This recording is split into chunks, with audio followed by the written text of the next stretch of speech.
नमस्कार मित्रमैत्रिणींनो, तुम्हा सर्वांचे खूप खूप मनपूर्वक स्वागत। आज आपण बनवणार आहोत संपेपर्यंत कुरकुरीत राहणारी बिना भाजणीची अवघ्या 15 ते 20 मिनिटांमध्ये तयार होणारी चकली। या ठिकाणी आपण अर्धा किलोची चकली तयार केलेली आहे। याचे अचूक प्रमाण आणि भरपूर सारे टिप्स आणि ट्रिक्स मी व्हिडिओमध्ये देणार आहे, जेणेकरून चकली छान काटेरी तयार होईल, तुटणार नाही, तेलात टाकताच विरघळणार नाही आणि तेलही पिणार नाही आणि छान महिनाभर ही चकली कुरकुरीत राहील।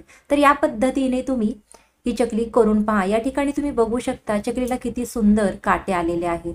मस्तच अगदी सुंदर अशी ही चकली दिसत आहे।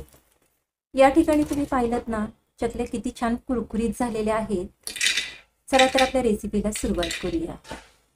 या ठिकाणी मी 4 वाट्या तांदळाचं पीठ घेतलेलं आहे। वजनी पीठ 400 ग्रॅम आहे। व्हिडिओमध्ये जी वाटी दिसत आहे त्या वाटीने करेक्ट 4 वाट्या पीठ घ्यायचं आहे। घरातील कुठल्याही वाटीने तुम्ही पीठ घेऊ शकता। हे पीठ मी घरीच तयार केलेलं आहे। कोणताही जुना तांदूळ घ्यायचा आहे आणि तो स्वच्छ धुवायचा, सुकवायचा आणि गिरणीतून दळून आणायचा आहे। तर या ठिकाणी मी घरी रेशनिंगच्या तांदळाचं पीठ तयार केलेलं आहे। ज्या वाटीने आपण तांदूळ घेतलेले आहेत करेक्ट त्याच वाटीने आपल्याला भाजकं डाळ घ्यायचं आहे। वजनी डाळ 100 ग्रॅम आहे। 400 ग्रॅम तांदळाचं पीठ घेतलं तर त्याच्यासाठी आपल्याला 100 ग्रॅम भाजकं डाळ घ्यायचं आहे। याला फुटाण्याची डाळ किंवा भाजलेली चणा डाळ सुद्धा म्हणतात। तर हे डाळ आपण मिक्सरच्या भांड्यामध्ये काढून घेतलेलं आहे आणि हे मिक्सरला आपण छान असं बारीक दळून घ्यायचं आहे। याची पावडर करायची आहे, पीठ तयार करायचं आहे। तर या पद्धतीने या ठिकाणी मी पीठ तयार केलेलं आहे। ही डाळ भाजण्याची गरज नाही, कारण ही भाजूनच तयार केलेली असते, त्यामुळे याचं पीठ अगदी सहजपणे मिक्सरला दळलं जातं। आता डाळीचे जाडसर कण पिठामध्ये येऊ नयेत किंवा चकली करताना आपल्याला त्रास होऊ नये यासाठी आपल्याला हे पीठ चाळून घ्यायचं आहे या पद्धतीने। तर चाळताना तुम्ही पाहू शकता या ठिकाणी जाडसर डाळीचे कण चाळणीवरती शिल्लक राहिलेले आहेत। तर या पद्धतीने पीठ चाळायचं आहे, जेणेकरून आपली परफेक्ट अशी चकली तयार होईल। आता हे राहिलेले जाडसर कण टाकून न देता मी खिडकीमध्ये पक्ष्यांना खाण्यासाठी ठेवणार आहे।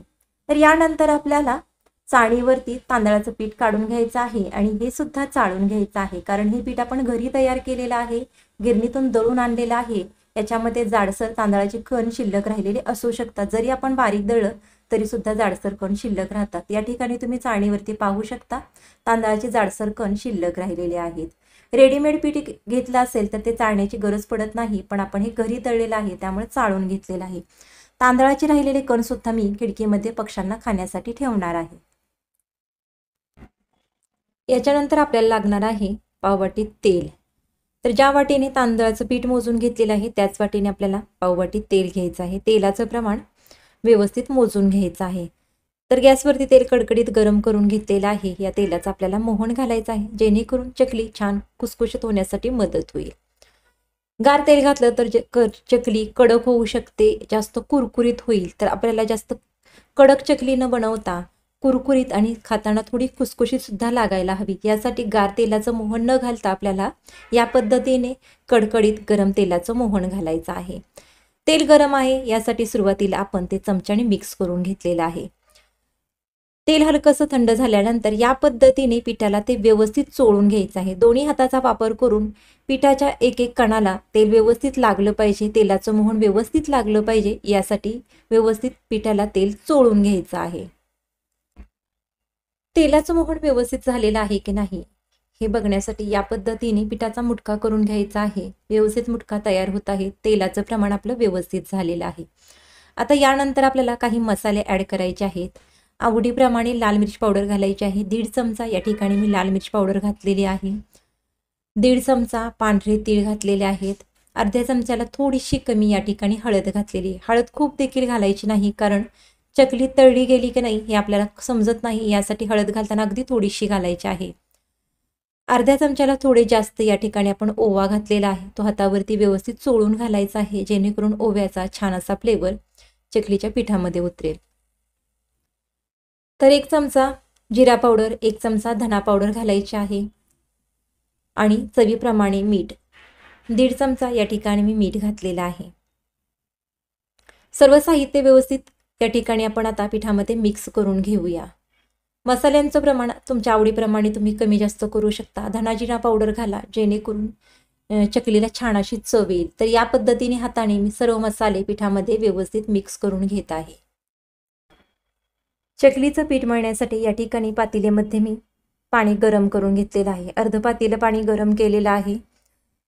कडकडीत पाण्यामध्ये चकलीचं पीठ मळायचं आहे। या पद्धतीने थोडं थोडं पाणी घालायचं आहे आणि पाणी कडक आहे, हाताला भाजेल किंवा हात पोळतील यासाठी चमच्याने या पद्धतीने पाणी ॲड करायचं आहे आणि चमच्याने पिठामध्ये व्यवस्थित मिक्स करायचं आहे। एकदम पाणी न ओतता लागेल तसं थोडं थोडं पाणी घालायचं आहे आणि आपल्याला पीठ व्यवस्थित मळून घ्यायचं आहे। एकदम पाणी ओतलं तर पीठ सैलसर होऊ शकतं आणि चकल्या आपल्या काटेरी तयार होणार नाहीत। काटेरी चकल्यांसाठी आपल्याला मध्यम असं पीठ मळून घ्यायचं आहे। तर लागेल तसं थोडं थोडं पाणी घालून मी चकलीचं पीठ मळून घेत आहे। गार पाण्यामध्ये जर पीठ मळलं तर पिठाला चिकटपणा येणार नाही। पिठाला चिकटपणा येण्यासाठी या ठिकाणी आपण कडकडीत गरम पाण्याचा वापर केलेला आहे। त्यामुळे चकली तुटणार नाही, छान अशा आपल्या चकल्या तयार होतील। तर या ठिकाणी तुम्ही बघू शकता लागेल तसं थोडं थोडं पाणी घालून पीठ मी मळून घेतलेलं आहे। पीठ मळताना खूप घट्ट देखील मळायचं नाही आणि खूप सैलसर सुद्धा नाही। आपल्याला व्यवस्थित चकल्या पाडता येतील आणि चकल्यांना छान काटे येतील या पद्धतीने पीठ मळून घ्यायचं आहे। अर्ध पातेलं पाणी मी गरम केलेलं होतं, ते सर्व पाणी मला लागलेलं आहे। मळलेलं पीठ आता आपण पातेलीमध्ये काढूयात आणि झाकण ठेवून साईडला असंच ठेवूयात। आता या ठिकाणी मी सोऱ्या घेतलेला आहे, चकली पाडण्यासाठी शेवगा घेतलेला आहे। याला आपल्याला तेल लावून घ्यायचं आहे।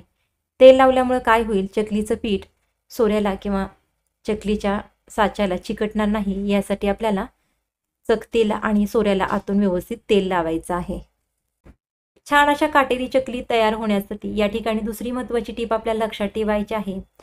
स्टार साईजची चकली घातलेली आहे आणि याची जी खरबरीत बाजू आहे ती बाहेर करायची आहे, जेणेकरून चकलीला छान असे काटे येतील। आता पीठ मुरत न ठेवता आपल्याला लगेचच याच्या चकल्या तयार करायला घ्यायच्या आहेत। तर जेवढं पीठ आपल्याला सोऱ्यामध्ये बसेल तेवढं घालायचं आहे आणि दाबून पीठ भरायचं आहे, जेणेकरून चकलीचा व्यवस्थित बेल पडेल आणि चकल्या तुटणार नाहीत। तर पीठ जरी आपण सोऱ्यामध्ये व्यवस्थित भरलं नाही, दाबून भरलं नाही, तरी सुद्धा चकली तुटू शकते। ही एक महत्त्वाची टीप तुम्हाला या ठिकाणी लक्षात ठेवायची आहे। अगदी व्यवस्थित दाबून या ठिकाणी मी पीठ सोऱ्यामध्ये भरत आहे, पाहू शकता तुम्ही। आपल्याला नेहमी प्रश्न पडतो की चकलीचे तुकडे का पडतात। तर या सोऱ्यामध्ये जर आपण पीठ व्यवस्थित भरलं नाही तरी सुद्धा चकलीचे तुकडे पडू शकतात आणि प्रमाणापेक्षा जास्त जर घट्टसर आपण पीठ मळलं तरी देखील चकलीचे तुकडे पडू शकतात। तर या ठिकाणी आपण सोऱ्या बंद केलेला आहे। या ठिकाणी मी 2 प्लेट्स घेतलेला आहे। प्लेट्सला अगदी थोडंसं तेल लावायचं आहे आणि याच्यावरती चकली तयार करायची आहे। तर या ठिकाणी तुम्ही बघू शकता किती सुंदर अशा चकली आपली तयार झालेली आहे। चकली तयार झाल्यानंतर चकलीचं बाहेरचं टोक आणि आतील टोक बंद करायचं आहे। प्लेट्सवरची चकल्या केल्यामुळे एकसारख्या आकाराच्या चकल्या तयार होतात। त्यामुळे प्लेट्सचा वापर करून सुद्धा तुम्ही चकल्या करू शकता। एका वेळी जास्त चकल्या तयार न करता 5 ते 6 चकल्या तयार करायच्या आहेत आणि तळण्यासाठी घ्यायच्या आहेत। जास्त जर चकल्या आपण तयार केल्या तर त्या सुकतात आणि तळताना त्याला एकसारखा रंग येत नाही। यासाठी चकल्या करतच आपल्याला तळण्यासाठी घ्यायच्या आहेत।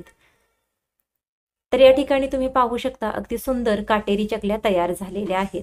याच पद्धतीने मी अजून थोड्याशा चकल्या तयार करणार आहे आणि चकली सुकली तरी सुद्धा चकलीचे तेलात टाकल्यानंतर तुकडे पडतात। तर यासाठी महत्त्वाच्या टीप लक्षात ठेवून आपल्याला चकल्या तयार करायच्या आहेत। थोड्याशा चकल्या या ठिकाणी मी तयार करून घेतलेल्या आहेत, ती आता आपण तळून घेऊयात। आता आपण चकली कशी तळायची ते पाहूया।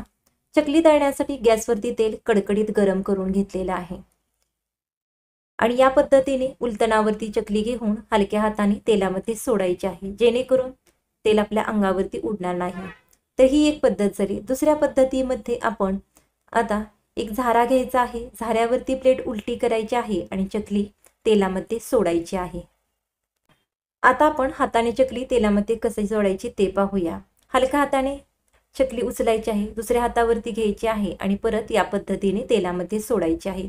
यातील जी पद्धत तुम्हाला सोपी वाटेल त्या पद्धतीने तुम्ही चकली तेलामध्ये सोडू शकता। चकली तळताना सुरुवातीला गॅसची फ्लेम आपल्याला मीडियम ठेवायची आहे। सुरुवातीला चकली तेलामध्ये सोडल्यानंतर लगेचच तिला बिलकुल हात लावायचा नाही, चकली तुटू शकते। चकली झाऱ्याला थोडी कडक लागू लागली आणि तेलाचे बुडबुडे कमी झाले की चकली पलटायची आहे। आणि या ठिकाणी आपल्याला चकली पलटल्यानंतर गॅसची फ्लेम लो ठेवायची आहे, जेणेकरून चकली छान आतपर्यंत तळली जाईल। सुरुवातीला आपल्याला मीडियम फ्लेमवर आणि नंतर लो फ्लेमवरती चकली तळायची आहे।